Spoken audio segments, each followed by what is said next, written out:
पुढची बातमी राज उद्धव यांच्या संदर्भातली आहे।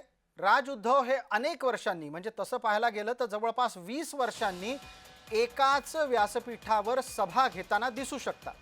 तशी तयारी या दोघांकडून करण्यात आली आहे। राज उद्धव यांनी एकत्रितरित्या प्रचार सभा घ्याव्यात असा आग्रह कार्यकर्त्यांनी केलाय।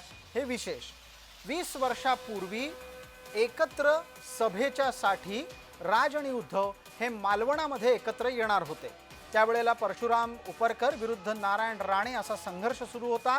मालवणातल्या त्या पोटनिवडणुकीत अत्यंत अपमानास्पद वागणूक दिल्यामुळे राज ठाकरे मुंबईला निघून गेले होते आणि तिथे दिवंगत शिवसेना प्रमुख बाळासाहेब ठाकरे, उद्धव ठाकरे आणि राज ठाकरे अशी संयुक्त सभा झाली नाही। त्या दिवसापासून आज तागायत तरी तशी सभा नव्हती झाली राजकीय दृष्ट्या। हे आपण पाहिलं, पण गेल्या काही दिवसांमध्ये राज उद्धव हे विविध व्यासपीठांवर एकत्र दिसतात। कधी ते लग्नाला एकत्र असतात तर कधी मराठी माणसाच्या निमित्तानं आयोजित केलेल्या आंदोलनाला। आणि आता येत्या दिवसांमध्ये ते मुंबई, नाशिक, ठाणे, पुणे अशा जवळपास काही ठिकाणी 6 संयुक्त सभा घेतील अशी अपेक्षा व्यक्त होती आहे।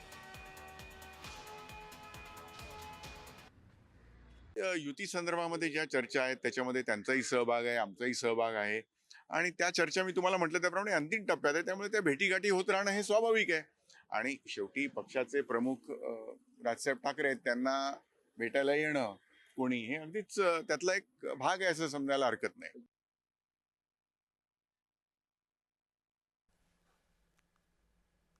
आता या निमित्तानं आपण जाणून घेणार आहोत की ठाकरे बंधूंमधला जागा वाटपाचा तिढा कुठे आहे, तो सुटलाय की नाही। वरिष्ठ नेत्यांच्या युतीच्या आदेशाच्या नंतर ठाण्यातील स्थानिक नेत्यांची जागा वाटपाबाबत चर्चा सुरू झाली आहे। ठाकरे गट आणि मनसे ठाण्यात एकासोबत असतील। जागा वाटपाचे प्रस्ताव तयार करून स्थानिक नेत्यांच्या बैठका सुद्धा होत आहेत।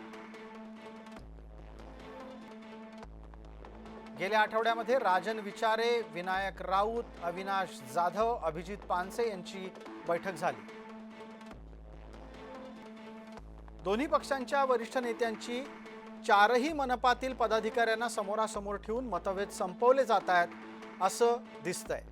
ठाणे मनपामध्ये 90%, मीरा भाईंदरमध्ये 95%, वसई विरारमध्ये 90%, कल्याण डोंबिवलीमध्ये 85% जागा वाटप निश्चित झालंय असं समजतंय।